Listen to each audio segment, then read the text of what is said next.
அனைவருக்கும் வணக்கம். 6ஆம் வகுப்பு வீடியோ பதிவு 38 இயல் 3ல் ஒளி பிறந்ததில் அடுத்து நீலன். இந்த அளவிற்கு முன்னேறியுள்ளோம், ஆனால் மனிதர்கள் பல நோய்களால் பாதிக்கப்படுகின்றனர். அவற்றிற்கான மருந்துகள் இல்லையே. அவற்றை கண்டுபிடிக்க என்ன மாதிரியான ஆய்வுகள் நடைபெறுகின்றன ஐயா அப்படின்னு கேட்குறான். அதாவது இந்த அளவுக்கு நம்ம முன்னேறி இருக்கோம், ஆனால் மனிதர்கள் பல நோய்களால் பாதிக்கப்படுறாங்க. அவற்றிற்கான மருந்துகள் இல்லையே. அவற்றை கண்டுபிடிக்க என்ன மாதிரியான ஆய்வுகள்லாம் நடைபெறுகின்றன அப்படின்னு கேட்குறான். அதற்கு கடலுக்கு அடியில் மனிதர்களால் கண்டறியப்படாத ஏராளமான தாவரங்கள் உயிரினங்கள் இருக்கின்றன. அவற்றிலிருந்து புதிய மூலக்கூறுகளை பெற முயற்சிகள் நடைபெற்று வருகின்றன. அவை வெற்றி பெறும்போது எய்ட்ஸ் போன்ற உயிர்கொல்லி நோய்களுக்கு மட்டுமல்லாமல் இனிவரும் புதிய நோய்களுக்கு கூட தடுப்பு மருந்து கண்டறியப்படலாம். அதாவது கடலுக்கடியில் உள்ள ஏராளமான தாவரங்கள் உயிரினங்கள்லேருந்து புதிய மூலக்கூறுகளை பெற முயற்சி நடைபெறுது. அவை வெற்றி அடையும் போது நம்ம இந்த நோய்களுக்கெல்லாம் மருந்துகளை கண்டுபிடிச்சிடலாம் அப்படின்னு சொல்கிறாரு. அடுத்து வான்மதி. 100 ஆண்டுகளுக்கு பிறகு நமது இந்தியா எப்படி இருக்கும் என நினைக்கிறீர்கள் ஐயா அப்படின்னு கேட்குறாங்க.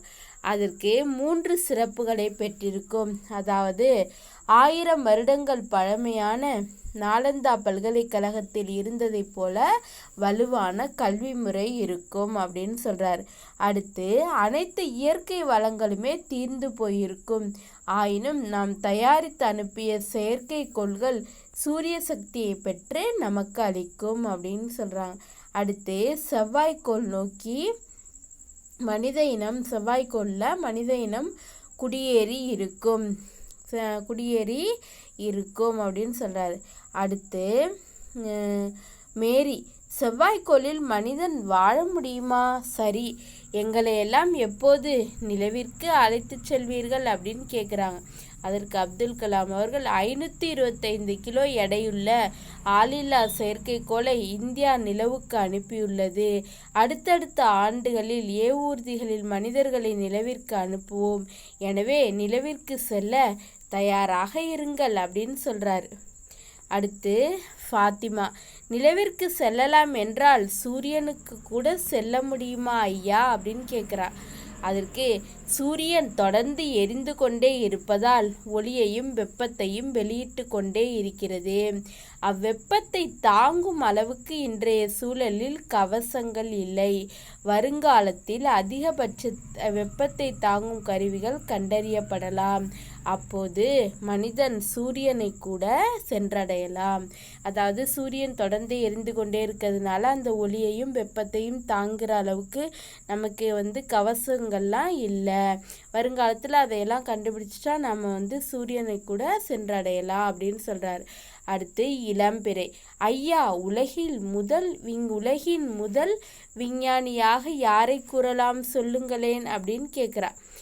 அதற்கு அறிவியலின் அடிப்படை கேள்வி கேட்கின்ற மனப்பான்மைதான் அறிவியல் பிறந்தது, வளர்ந்தது, வாழ்வது எல்லாம் இந்த கேள்வி கேட்கும் திறனால்தான். குழந்தைகளின் கேள்விகளுக்குத்தான் முடிவே இல்லை. கேள்வி கேட்கும் ஒவ்வொரு குழந்தையும் விஞ்ஞானிதான். எனவே குழந்தைகளாகிய நீங்கள்தான் இவ்வுலகின் முதல் விஞ்ஞானிகள் அப்படின்னு சொல்கிறார். அடுத்து கவியமுதன். நாங்கள்தான் முதல் விஞ்ஞானிகளா? அப்படியென்றால் வளரும் இந்தியாவிற்கான எங்கள் பங்கு என்னவாக இருக்க வேண்டும் ஐயா அப்படின்னு கேட்குறா. மாணவர்களாகிய நீங்கள் வருங்காலத்தில் எந்த துறையை தேர்ந்தெடுத்து கற்றாலும் அதில் உயர்ந்த குறிக்கோளை மனதில் கொள்ளுங்கள். அதாவது நீங்கள் எந்த துறையை தேர்ந்தெடுத்தாலும் அதில் உயர்ந்த குறிக்கோளை மனதில் கொள்ளுங்கள். அக்குறிக்கோளுக்கான அறிவையும் அனுபவத்தையும் சேகரித்து கொள்ளுங்கள். கடின உழைப்பால் வெற்றியடையுங்கள். உங்கள் வெற்றிதான் இந்தியாவின் வெற்றிக்கு உதவும் அப்படின்னு சொல்கிறார். அடுத்து வெற்றியை அடையும் வழி எது ஐயா அப்படின்னு கேட்குறாங்க. வெற்றி அடையும் வழி எது? 2 வழிகள் உள்ளன அப்படின்னு சொல்கிறாங்க. என்னென்னா, அறிவை வளர்க்கும் அனைவரின் பேச்சையும் கவனியுங்கள். அறிவை வளர்க்கக்கூடிய அனைவரின் பேச்சையும் கவனியுங்கள்.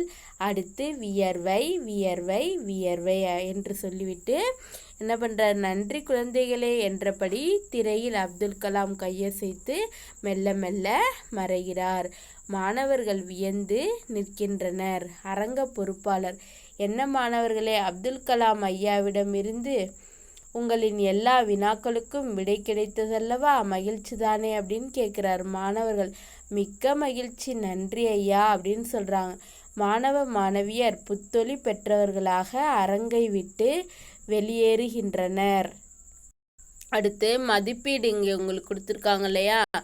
சுதந்திர இந்தியா அடைந்த வெற்றிகளாக அப்துல் கலாம் எவற்றை குறிப்பிடுகிறார் அப்படின்னு கொடுத்துருக்காங்க. அதற்கான விடை இங்கே இருக்குது. இந்த முதல் வினாவோட விடை இதிலேருந்து ஆரம்பிக்கணும். உணவு உற்பத்தியில் தன்னிறைவு அடைந்துள்ளோம். தகவல் தொழில்நுட்பத்துறையில் மிகுதியான வளர்ச்சி பெற்றுள்ளோம். எவ்வகையான செயற்கைக்கோளையும் ஏவும் திறன் நம்மிடம் உள்ளது. அணு உலைகள் மூலம் மின்சாரம் தயாரிப்பதில் முன்னணியில் உள்ளோம்.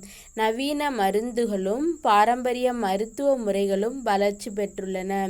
பாதுகாப்பு துறையை பொறுத்தவரை அக்னி மற்றும் பிருத்வி ஏவுகணைகளை செலுத்துவதில் வெற்றி பெற்றுள்ளோம். இவற்றையெல்லாம் இந்தியாவின் வெற்றிகளாக கருதுகிறேன் என்று அப்துல் கலாம் குறிப்பிடுகிறார். அப்துல் கலாம் குறிப்பிடுகிறார் அப்படின்னு எழுதியிருக்க இல்லையா. இதுவரைக்கும் உங்களுக்கு முதல் கேள்விக்கான விடை. அடுத்து இரண்டாவது கேள்வி, தமக்கு பெரும் மகிழ்வை அளித்ததாக அப்துல் கலாம் குறிப்பிடும் நிகழ்வு யாது அப்படின்னு கேட்டிருக்காங்க. அதற்கு இங்கே இருக்குது பார்த்தீங்களா. போலியோவினால் பாதிக்கப்பட்டவர்கள் 3 கிலோ எடையுள்ள செயற்கை கால்களை பொருத்தி கொண்டு சிரமப்பட்டு நடப்பதை கண்டேன். பாதுகாப்பு கருவிகளில் பயன்படுத்தப்படும் கார்பன் இழை கொண்டு 300 கிராம் எடையில் செயற்கை கால்கள் உருவாக்கப்பட்டன. அதனை அவர்கள் அணிந்து மகிழ்ந்த நிகழ்ச்சிதான் எனக்கு பெரும் மகிழ்வை அளித்தது. அது வரைக்கும் எழுதிட்டு அடுத்து என அப்துல் கலாம் குறிப்பிடுகிறார். அதையும் சேர்த்து எழுதிங்க. இதுதான் இந்த 2 வினாக்களோட விடை. இன்னும் நமக்கு இலக்கணம் மட்டும்தான் இருக்குது. எல்லாருக்கும் டைம் டேபிள் கொடுத்துருப்பாங்க பார்த்தீங்கல்ல. ஏற்கனவே இயல் 1 நான் உங்களை படிக்க சொல்லியிருந்தேன்.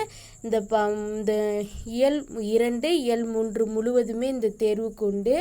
அதனால் வீட்டில் அடுத்து இயல் 2 இயல் 3 உள்ள வினாக்களை எல்லாம் படித்து எழுதி பாருங்கள். சரியா? நன்றி.